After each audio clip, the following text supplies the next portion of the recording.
Hello, I'm Charlie Wells, and welcome to Self Matters, the podcast where we interview the people shaping the future of mental health. This week, I am delighted to welcome Laura Hanks.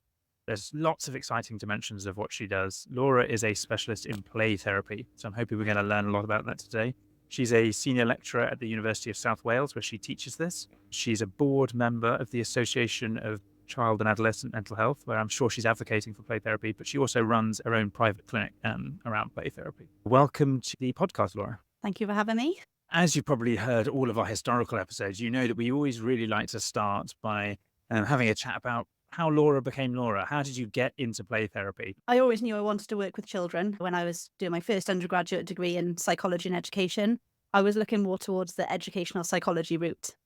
But actually doing some experience with children with disabilities, and then I started working in social care.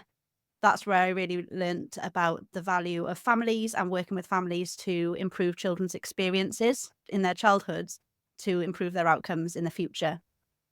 Becoming a play therapist isn't that straightforward though, because it's a master's qualification. So you need to get quite a lot of experience under your belt before you become a play therapist. Growing up with a parent who worked in social care, I felt like I was kind of projected and went quite quickly into social care from graduating, working with families who were really struggling financially. And the turning point for me really was Christmas Eve. I remember working, I was a year out of graduating, and I was sent out to a family who had had 2 young babies discharged from hospital with pneumonia. And when I got to the front door, the door just popped open because there'd been a drug raid on the house next door, but they'd done this house as well.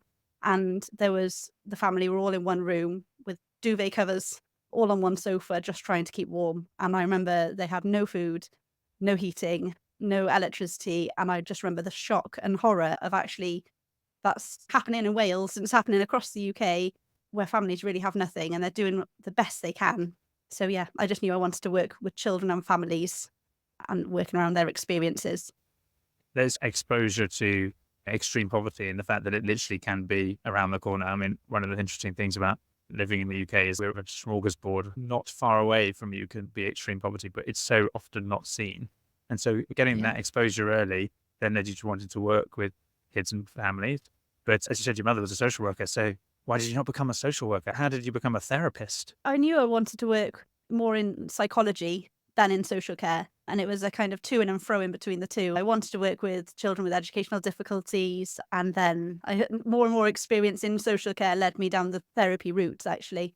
So I always knew that I was going to do something with the mind and with children's development and things like that. So play therapy kind of ticked every box for me.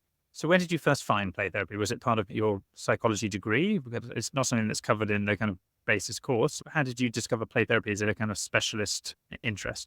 Yeah, it is a bit of a specialist interest. We don't have many therapists across the UK, not as many as we need. But again, go back to my mum being a social worker. She actually put me in touch with a play therapist and said, go and speak to this play therapist and see if you like what they do. And I actually started volunteering with them while I was doing my undergraduate degree. And then while I was working in social care, I was looking at training to be a play therapist. So it was seeing it in action and then thinking, yes, that's it. I think it's always great when you find your thing and you understand your mission and you can bring those 2 things together. I get to play a really good ignorant card. Most of our listeners know that I am not a psychologist and not a therapist. I know very little about play therapy. A lot of our listeners probably don't either. You're the lecturer in play therapy. You teach it all the time. Can you give us the couple of minute introduction to what is play therapy and how does it differ from sort of other talk therapy styles? Yes, absolutely. So play therapy, I think play therapists quite often say we do ourselves an injustice by calling it play therapy. It's actually a developmentally responsive approach to therapy for children.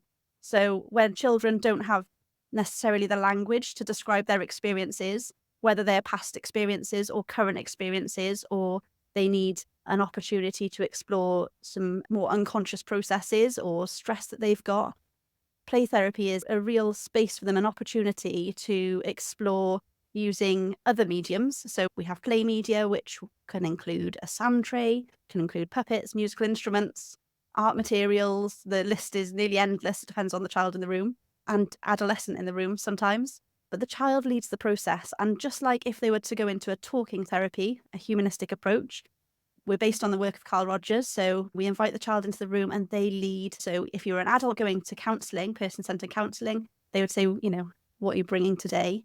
In play therapy, we kind of say, this is your space. And the child leads the play, and the play therapist is a kind of witness to the process and facilitates that process using reflections and tracking of what the child's doing. We might hypothesize about what the child's playing or what that might mean for the child, but really the child creates their narrative. And we look in play therapy in a similar way to you would in counselling for turning points. So the turning points come where we notice where the child's play might be quite chaotic and they are gaining mastery and things make more sense and there's more order, or children develop a narrative and they're able to say what's happening in the story. Or in play therapy, children who have had really difficult experiences that they cannot make sense of, they can play out different endings. As therapists, we're not there to decide if it's true or not. We offer the child the space where they can play and explore. So, for example, if a child's had a difficult experience and they're a victim of a crime, for example, they can't identify with the motives of the perpetrator. They can't understand that. They're much too young developmentally to comprehend that. But they can, in play therapy, be in that role and feel like, what would it have been like to be that person? And then they can play out different endings to that story. They can celebrate their resilience. They've overcome that difficult experience. And wow, look what they can do. They can fight off the perpetrator in ways that they couldn't do in real life. And they can really find a sense of who they are, find themselves in the play therapy. To be a play therapist, it's just a real privilege to see children come out the other side.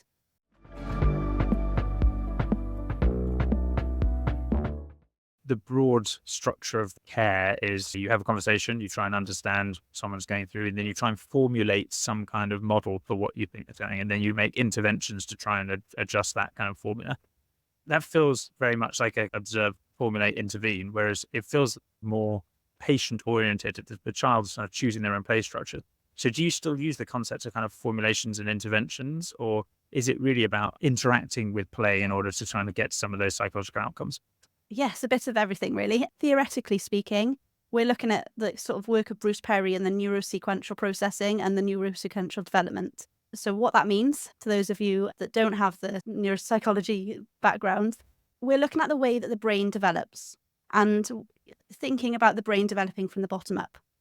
The brainstem is the early brain developing in utero and in our first years, and then thinking about how relationships develop in the next sort of stage and phase. And then our cortical brain, our thinking brain, and our rational brain developing last and interacting with those earlier parts as we get older.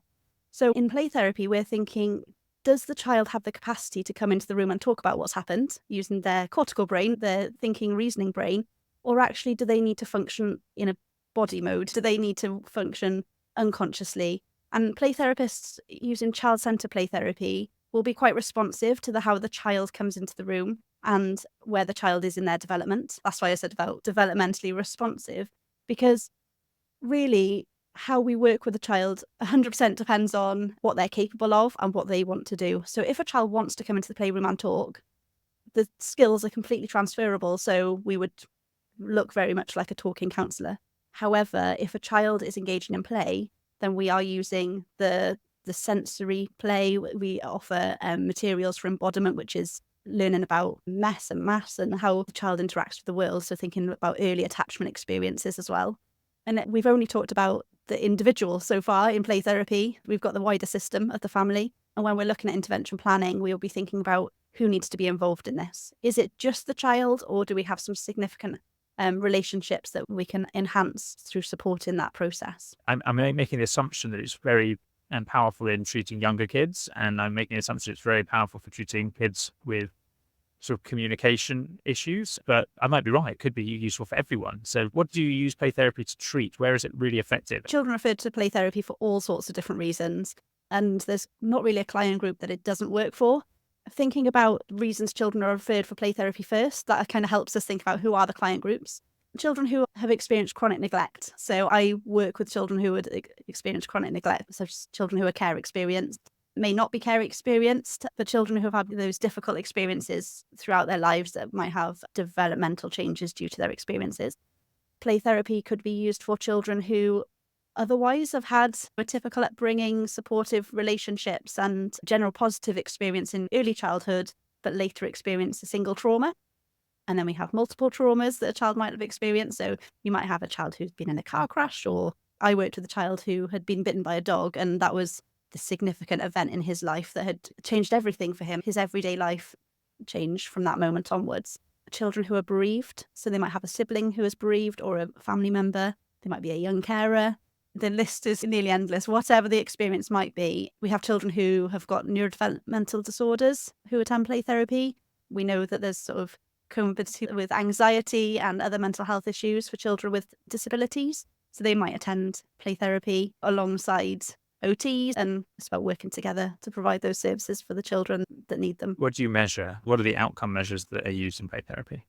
Well, the outcome for play therapy really depends on who's referred and why they're referred, and what is it that we're trying to improve. So if we're talking about improving experiences for children, it's the child's experience of everyday life that we're looking to see a difference in. As we move through play therapy, there's an ongoing assessment as to, is the child benefiting from the time that we provide? And so we very much look at SMART objectives, specific in terms of what is it we're offering, who is it we're offering it with, and what does that time look like? We look at specific behaviours that might need to reduce. So if a child's referred for an experience, there might be some presenting difficulties that are associated with those experiences. And we'll be looking at a reduction in those specific behaviours. So we're not necessarily looking at something as broad as anxiety. That's really hard to measure. But we'll be looking at what are the behaviours that are associated with that cause the problems for the child in everyday life, and how do we see those reducing? And we'll review those with the family and the professionals who are also working with the child in other settings like teachers. And sometimes if the child's old enough, they will be able to contribute to that review as well. We say young children. Play therapy is typically primary school age children, but we have plenty of teenagers and children in comprehensive who request to go back to see a play therapist at later developmental stages in their lives. We know that children need a top up sometimes when they're older. I might have to have a go with this as well. Maybe we could get adults involved. It makes great sense to have rules of outcome measurement, because there's a lot of questionnaires and PHQs and GADs and COREs and kind of outcome measures. It feels almost kind of counter to the process of kind of play therapy to then get someone to sit down and fill in a questionnaire form at the end of it.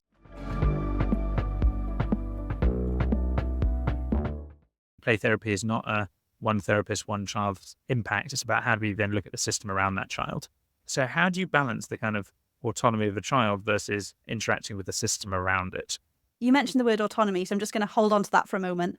Play therapists, we know very well that children have very little autonomy on their lives, and children often come to play therapy having not chosen who their therapist is, like you would if you were an adult. Adults are able to meet their therapist and make a choice as to whether or not that therapist is right for them.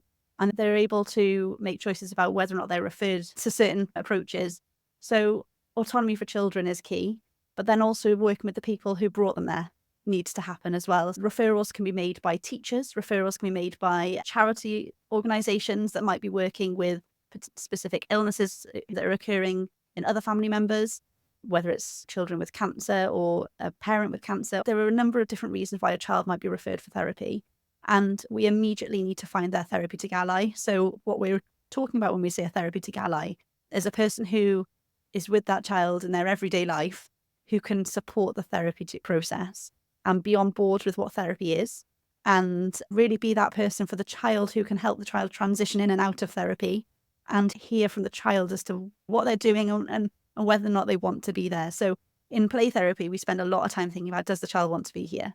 But then we also spend time thinking about, why do the grown-ups around this child want this child to be here? That's as important as well when we're planning any intervention. Think about who we need to meet with, what information do we need to know, and making sure that we support the relationships between the therapist and those key individuals, those key adults, to support the child. We're looking to do no harm primarily. Play therapy has to be safe, and children's autonomy is limited. So parents and other professionals working with the child have to be involved from day one. Occasionally you are referred through schools and parents are not involved and they choose not to be involved, but they do consent to the therapy because they know that it needs to happen, or they've requested their child's in therapy, but they're quite detached from the process. So the therapist will actually spend a lot of time trying to engage those parents and trying to engage the teachers, really, even though we typically see the child on their own. Play therapists quite often, though, do other types of training. So I'm also a filial therapist. And a filial therapist will see a child individually in child-centered play therapy, but then I work with parents in filial therapy where I teach parents the therapeutic skills that we use in play therapy. And it's quite an intensive process where we teach the parents, we demonstrate with the child for the parents to see what it is that we're doing. And then we support the parents with in-person feedback as to how their sessions are going. They run little 20-minute sessions at home. And then we have consultations around how the filial therapy sessions are happening at home, and then the outcomes and how to generalize the benefits of those play sessions to everyday parenting. For parents to come through that process, it's a relationship, isn't it? It's a relationship model where we're developing the relationship, we're developing the interaction, and we are giving parents the skills they need to parent their children on a long-term basis. So it's quite intensive. It's 20 weeks, but the long-term outcomes are excellent. I love that model. I love that thinking. One of the things I've always thought was most interesting is how many parents come in and kind of drop off a kid and say, right, something's wrong with this child. Can you intervene, please? In shorthand, right? And whereas actually the child is existing only within a system that is created by all of the people around them. There's a number of studies I find fascinating where you can actually make a bigger impact just treating the parents than even teaching the child. I'd never even heard that it was a specialist thing. Yes, That's going to be my new reading list. I think it's super powerful. If we could teach all parents to be psychologically awesome for their kids, that would be a very interesting way to change the world.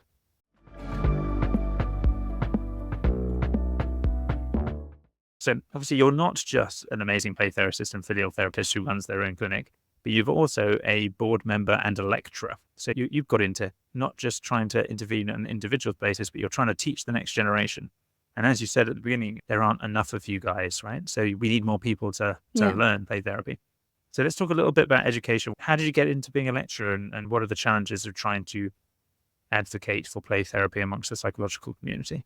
Before teaching at the university, I started teaching foster carers. So with my filial therapy background and with my attachment focus and thinking about how do we improve children's experiences, we need to start with parents, and we need to start with foster carers, and we need to start with the adults around children. So I started teaching for Fostering Network and Bernardo's Cymru, teaching adoptive parents and foster carers as well. So that started quite some years ago. I qualified as a play therapist 10 years ago. And the play therapy course that I now teach on was the one I qualified on. So I always wanted to go into teaching. And you talk about my private practice. Obviously, I can't balance all of those things, can't juggle all of those things at the moment. So I'm temporarily not seeing children right now. So I've moved more into teaching, but it is about expanding play therapy and getting more children seen by play therapists. There's a definite shortage. And I would just love to see more play therapists trained well. It must be a popular course. It seems to be such a kind of no-brainer in how you can have a high impact on a very high need part of the system. And surely all therapists, whether you're doing a clinic PhD, should learn the kind of base principles of play therapy. Do they not? Play therapy as a qualification is a master's qualification. So there are 3 backed British Association of Play Therapist courses in the UK at the moment. There's one in Scotland, one in Roehampton, and that's in Wales, University of South Wales. So to qualify in play therapy, you need that qualification. But I do believe there are play-based and developmentally responsive principles in other teaching and other courses. But yeah, there are only 3 courses so far. So we need more courses. We need more people studying. Let's talk a little bit about your board role, because obviously you're a board member of the Association of Child and Adolescent Mental Health, which is trying to promote knowledge and research dissemination. But it's not just within play therapy, it's within all of CAMHS therapy. So what's your role there, and what are the kind of interesting projects you guys have been working on? So ACAMH, as you said, Association for Child and Adolescent Mental Health, is a multidisciplinary membership organisation, which now is international. So what we are doing in ACAMH is disseminating best practice, which is evidence-based. So there are 3 journals, there are regular events to disseminate this information, and then a number of different projects. One project that's currently on the go is developing a multimedia platform for anyone who's got an interest in child and adolescent mental health to access CPD or information. It's a library, an online library, which has video recording, it has courses. So whether you want to attend a 6-session course or a 1-day or 2-hour CPD course on a topic, you can search by topic. You can pitch it depending on whether you've got a PhD in that area or right through to first time searching that term. That launches in September, called ACAMH Learn. So it's all about disseminating, but multidisciplinary professionals. It's really getting that information out there to everybody. So yeah, nurses, social workers, teachers.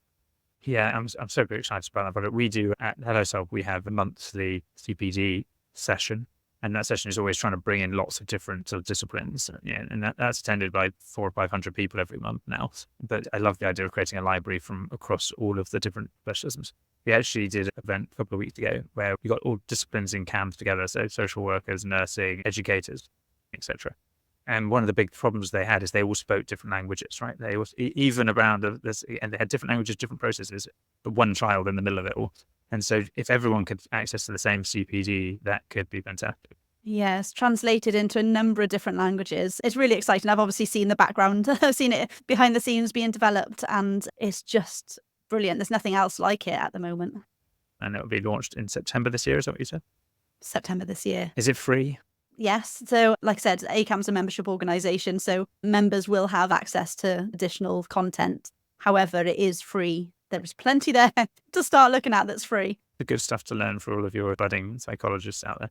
What I love about your mix is you're not just educating the next generation. You're thinking, how do we create the content to kind of educate everyone? In your filial therapist bit, you're like, how do we teach people to be therapists for the people they care about? And then you're actually intervening still on the individual, although at the moment, as you said, you're not doing that much individual. It's all the different levels of the system. I think it's a really good model for how we can increase our individual impact, which I think is what a lot of therapists struggle with as they get later in their career. I can only see 100 people a year, right? How do I help more people?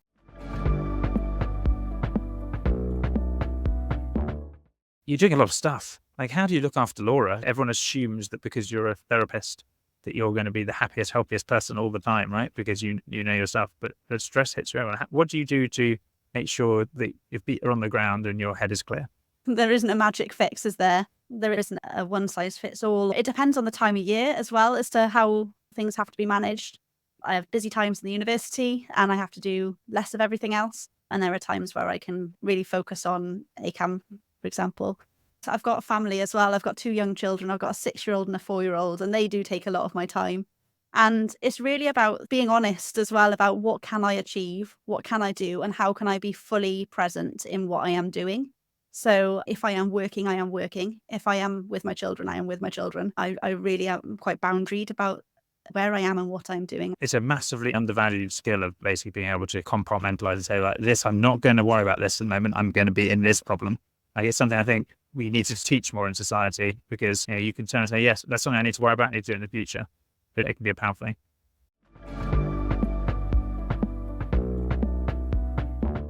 The mega question of the podcast is, Laura, you get promoted. You're suddenly the prime minister for the day or the global president of the world, and you could make one big systems change, however much it costs. What would you do to radically improve mental health in the UK? I'd like to make a couple of big changes. So the first thing is funding to support parents. That's the bottom line. We'd have fewer children in care, support parents to support children in their own homes. That's the fundamental. That is obviously going to take money and take people. So training more people who are properly equipped to support those families and to sort of give them the practical and emotional support that they need. But then also thinking about who is it that we're training. So yes, we can give more funding to training, but actually we need to think about the barriers as to who enters training as a play therapist. We really need play therapists who represent the population, and we kind of funnel down by the time people reach therapy training, because, access to education, culture around therapy, there are a number of different reasons, a number of different barriers. And so part of me would be breaking down the barriers to make sure that we've got a diverse population of therapists providing support that represents the families that they would be working with. That's something I feel quite passionate about, making sure that when children come to therapy, they can see somebody who they align with and can understand. Play therapists, we try to be who the child needs us to be in the playroom, but we really need more therapists of a diverse group. Awesome. Here. Couldn't agree with you more. All psychology is actually a surprisingly undiverse group. When I entered this kind of world, I assumed it would be more so. I love the idea of focusing our efforts and resource on parent care and caregiver. While I was in hospital, none of my family were offered any care whatsoever. And they were my carers for a year, right? I was offered psychological interventions, but no one asked my wife who'd saved my life and who was sponge bathing me, whether that she wanted any help. No one asked my mother. If we could build psychological care around not just the patient, but the system around that patient, we could genuinely change the world. So I love your idea of let's fund parents and then let's get more diverse people there to help the kids and their parent systems. It would be revolutionary. We don't mention siblings. The siblings of children with difficulties. Some of those children are young carers. Some of those children are experiencing living in a home with a child with mental health issues. What about them? What about the services to them? Children's relationship with their siblings outlasts their parents. It's the most enduring relationship a child has, is the one with their siblings. And children who don't have siblings have very close cousins or friends who step into that role. Doesn't matter who's listening. If you're an only child in your household, you'll certainly have someone who you see as a brother or sister who will have that enduring relationship in that lifetime. And what about those children and their access to services? Yeah, so important. It makes complete sense. Siblings can talk to each other in ways that no one else can. Like, they literally sometimes have their own languages, right? Sometimes the only person a child can speak to is brother or sister. And let's do that. Let's get the system thinking. If you're listening, the new Labour government, give us a call and we'll work out how can we fund family system care. Laura, it's been an absolute pleasure talking with you today. I've learned a lot about play therapy. I'm going to start reading up on filial therapy, which I'm very excited about as well. A lot of good homework for me. I hope all of our listeners have found it equally eye-opening and rewarding. Thank you for your time today. Thank you for having me. Thank you for giving play therapy this space to be heard about. Thanks for listening to Self Matters. We've got new episodes out every 2 weeks, so make sure you hit follow and subscribe so you never miss an episode. You can listen to us on Spotify and Apple Podcasts, and of course watch us on YouTube. As always, head over to our social media channels to find out who'll be joining us in the next episode. That's all for today, though. See you next time.